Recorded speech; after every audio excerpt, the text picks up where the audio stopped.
Olá pessoal, tudo bem? Meu nome é Cícero Júnior, sou médico interno aqui em Assunção, né? Vou falar um pouco aí sobre drenagem de abscesso, um procedimento médico que era para ser algo simples, né? Eu vejo que por falta de conhecimento muitas vezes acontecem muitos erros. Agora que eu estou aqui no meu último ano de internato, estou ficando mais intra-hospitalar, eu vejo muitos erros acontecendo por falta de conhecimento, né? Então vou estar falando um pouco desse tema, mais voltado para a segunda fase do Revalida, porque eu vejo que muitas pessoas têm dúvidas sobre como conduzir o procedimento adequadamente, né? O que é um abscesso? O abscesso nada mais é que uma coleção de pus que está ali entre a derme e a subderme, né? E causa essa flutuação que a gente conhece, né? E por que isso ocasiona? Acontece por conta da inflamação do folículo piloso. Esse folículo piloso, ele vai causar a saída de secreção e essa saída de secreção acaba ocasionando o abscesso, porque não tem para onde ele drenar. Por isso que ele vem para a pele e faz esse abscesso, né? Quando a gente tem vários folículos pilosos inflamados causando essa secreção, chamamos de carbúnculo, né? Esses nomezinhos técnicos aí, geralmente nossos preceptores gostam de estar perguntando dentro do hospital, né? Então tá bom. Quando a gente tem que drenar esse abscesso? Quando a gente vê que tem presença de flutuação, beleza. Tem presença de flutuação, tem indicação de drenagem. Toda regra tem sua exceção. Qual abscesso que a gente drena, mesmo não tendo presença de flutuação? Aquele abscesso que está na região perianal. Por quê? Esse abscesso que está na região perianal causa uma complicação aí muito temida pela gente, né? Que se chama fasciite necrotizante, né? Essa complicação é muito temida porque é muito difícil o tratamento, né? Então, nesse caso, a gente faz mesmo sem flutuação, a gente faz a drenagem, né? Outro ponto que a gente tem que tomar muita atenção para a realização de drenagem são os abscessos que estão aqui nessa região que se chamamos de Triângulo da Morte, né? Região essa que está entre o nosso nariz e essa parte superior da nossa boca aqui, né? Essa região aí, se tem um abscesso, se entra uma infecção para dentro, esse abscesso chega na região intracraniana facilmente, causando aí complicações que pode levar o nosso paciente a óbito, né? Então, nesse caso, a gente tem que tomar muito cuidado. Eu já vi casos de paciente que foi espremer uma simples espinha, entrou a infecção para dentro, causou aí sérias complicações e o paciente morreu por causa disso daí, entendeu? Então, é algo simples, mas é algo que tem que ser falado para a gente se conscientizar aí na hora que estiver fazendo as nossas condutas, né? Tá bom, vamos para o procedimento em si.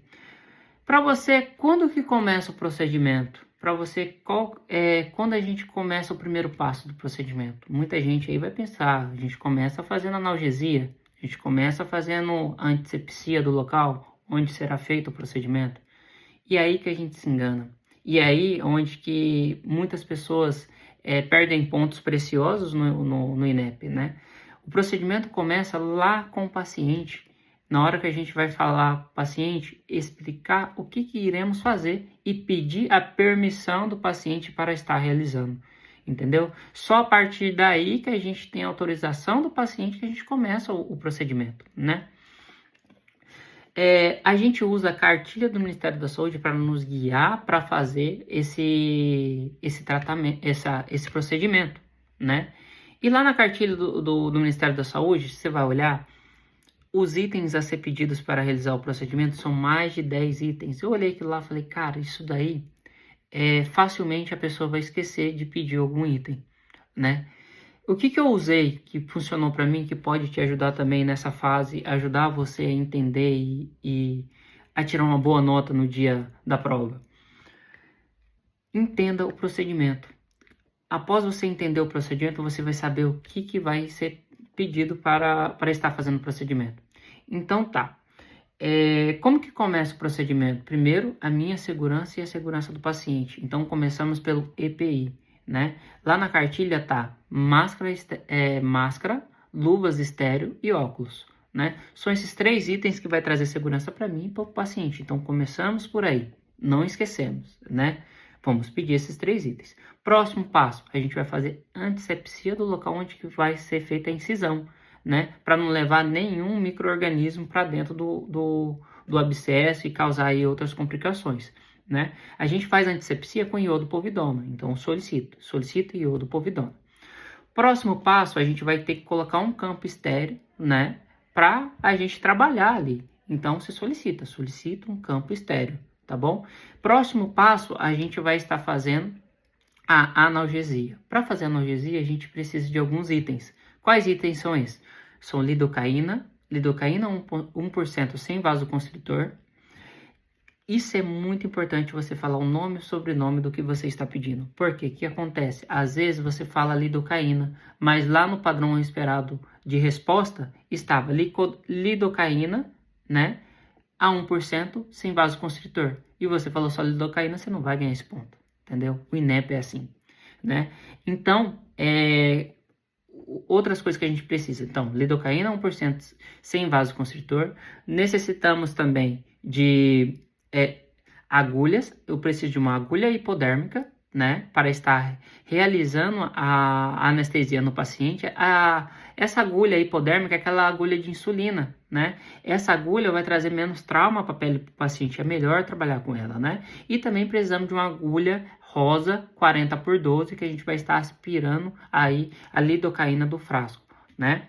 Então, são esses itens que a gente precisa apenas para fazer a anestesia. E aí, como que fazemos a anestesia? Né? A gente vai lá no paciente, no ponto de maior flutuação, a gente vai ver onde que está o ponto de maior flutuação. Geralmente vai estar na região central do abscesso, né?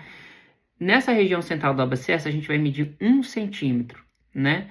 Depois que medir 1 centímetro, né, longe da região central, nessa região a gente vai fazer a nossa analgesia de forma linear, né? E isso a gente faz subdérmico, tá? Essa analgesia. Porque a gente quer analgesia a pele onde que a gente vai fazer a incisão, tá bom? Esse é o jeito que fazemos a analgesia. O próximo passo a gente vai estar realizando aí, então, a incisão. Como que a gente realiza a incisão? A gente precisa solicitar um bisturi número 11, né? E essa incisão tem que ser profunda e longa. Por que lá na cartilha está isso? Porque se a gente faz uma incisão pequena e não profunda, não vai drenar todo o líquido dali de dentro, entendeu? Toda a secreção que está ali não vai conseguir drenar. Por isso tem que ser profunda e longa. O próximo passo aí, então, a gente vai estar solicitando também, né? Depois que a gente fez a incisão, né? A gente vai solicitar também soro fisiológico a 0,9% e também uma pinça curva, tá? Por que a gente solicita isso? Tá. Nesse momento é onde eu vejo os profissionais mais errando nesse procedimento. Por quê? Muitos profissionais vai lá e faz o que? Espreme esse abscesso. Quando eu faço isso daqui de espremer para sair melhor esse abscesso, eu estou fazendo a contaminação de tecidos adjacentes que não teria micro-organismos, entendeu? Eu acabo levando o micro-organismo desse abscesso para as áreas adjacentes aí e acaba dando as complicações que eu irei falar aí. Agorinha eu vou estar falando sobre essas complicações, tá bom? Então, não espreme, faz a incisão, deixa sair a secreção, né? E depois você vem com a pinça curva que você solicitou e você vai colocar dentro da cavidade e vai fazer essa manobra aqui para tirar todas as inoculações que pode estar ali. E se você não faz esse procedimento, vai dar recidiva. E às vezes chega aquele paciente que está ali com 3, 4 vezes que deu esse furúnculo e você não fez esse procedimento e o paciente está voltando aí porque deu recidivas no paciente, né? Então é muito importante esse ponto aí também. Tá bom, fiz todo esse procedimento, agora vem o soro fisiológico a 0,9%, tá? A gente vai jogar o soro fisiológico dentro da cavidade para fazer toda essa limpeza. Após o soro fisiológico, a gente vai ter que deixar um dreno aí, né? Qual o dreno que a gente utiliza? A gente usa aquele dreno de Peronze, entendeu? A gente vai colocar esse dreno dentro, a gente vai deixar 1 a 2 centímetros para fora para causar essa drenagem, né? E a gente precisa fixar esse dreno, então eu solicito também um fio nylon de 3.0, tá? Pra gente fazer a fixação. Essa fixação tem que ser com ponto simples, tá? E tem que ficar frouxo, tá? Não pode apertar muito esse ponto não, tá bom? Tem que ser assim. Outra coisa que a gente pode usar, podemos usar uma gase e fazer o mesmo procedimento, tá bom? Para estar drenando. Lá na cartilha também tem um SWAB que você precisa estar solicitando. Para que solicitamos esse SWAB? Para a gente fazer a cultura da secreção. Algumas vezes pode não precisar, mas isso pode estar pontuando, entendeu? Então sempre solicito o SWAB também para fazer a cultura da secreção. Geralmente a gente faz naqueles pacientes que tem ali algum fator de risco, alguma coisa, a gente vai fazer essa cultura, entendeu? Então tá bom, fiz esse procedimento tudo, fiz a limpeza, beleza. Agora eu vou colocar gasa estéreo, né? Fazer um curativo, bem bonitinho, deixar o negócio lindo. E agora vamos para as orientações, né? Essas orientações sim ou sim sempre vai estar pontuando. Quando o paciente volta? O paciente vai voltar em duas situações, né? Sinais de alarme. E ele vai voltar também entre 24 e 48 horas para a gente estar retirando o dreno e retirando esse fio nylon também, tá bom? Então a gente solicita, peço que você retorne entre 24 e 48 horas para a gente estar retirando aí esse dreno e esse fio nylon também que a gente colocou aí, tá bom? Solicita retorno. E você faz as indicações de sinais de alarme. Por exemplo, se tiver um sangramento, né? Se estiver sangrando muito, se tiver aí qualquer alterações que foge do controle do paciente, ele precisa estar retornando para a gente ver o que está acontecendo aí com esse paciente, tá? E outra coisa que com certeza eles vão cobrar são possíveis consequências do abscesso, né? Complicações.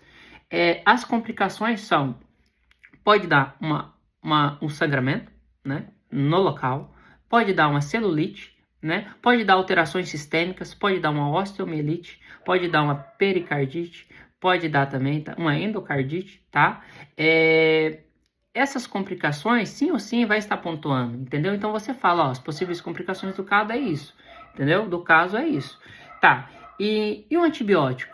Quando a gente usa? A gente vai usar sempre analgésico e anti-inflamatórios para esse paciente, mas o antibiótico é para todos? Não, não é para todos, tá? A gente só faz antibiótico para esse paciente caso esse paciente tenha uma válvula cardíaca, né? Ele fez um transplante cardíaco e foi necessário colocar uma válvula, porque a possível complicação, como falei, pode dar uma pericardite, uma endocardite nesse paciente, né? E se ele tiver com uma válvula, complica ainda mais, né? Pode dar também, quando a gente usa, pacientes que têm telas, essas telas pode dar uma infecção, por exemplo, uma peritonite nesse paciente, por conta de uma infecção adjacente. Então, nesses pacientes, sim ou sim, a gente faz antibiótico terapia, entendeu? Paciente que tem celulite, pericardite, endocardite, qualquer fator de risco aí anterior, a gente também vai fazer uma antibiótico terapia, né? Esses pacientes que estão imunossuprimidos também merecem aí antibiótico terapia, tá? Era isso que eu teria para passar para vocês, tá? Essa forma de decorar, entendendo o procedimento, né? Para depois pensar em decorar os itens, foi o jeito que serviu para mim. Tá? Quando eu cheguei para estudar isso daí, eu tinha dificuldade, assim que eu sei também que muitas pessoas têm dificuldade sobre esse procedimento, tá? E eu espero que todos que estejam assistindo, que irão prestar a prova da segunda fase do Revalida, tenham sucesso, tá bom? E é isso daí. Muito obrigado, pessoal, pela atenção. Um abraço.